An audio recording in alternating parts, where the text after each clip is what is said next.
Easy ways to lower soil pH using household items is your soil to alkaline. That can stop your veggies from getting the nutrients they need. But don't stress, you can lower your soil's pH with things you already have at home. Let's fix it. If your soil is too alkaline, your plants can struggle to grow.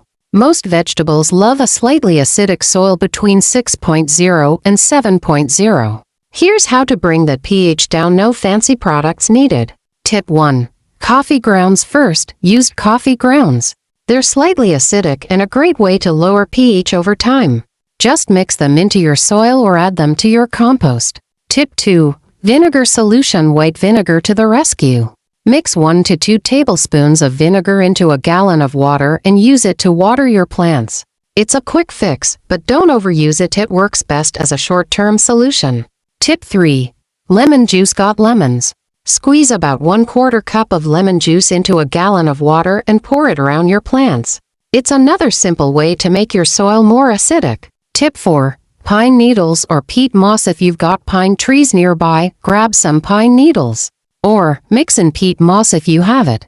Both will naturally acidify your soil over time. No pH meter.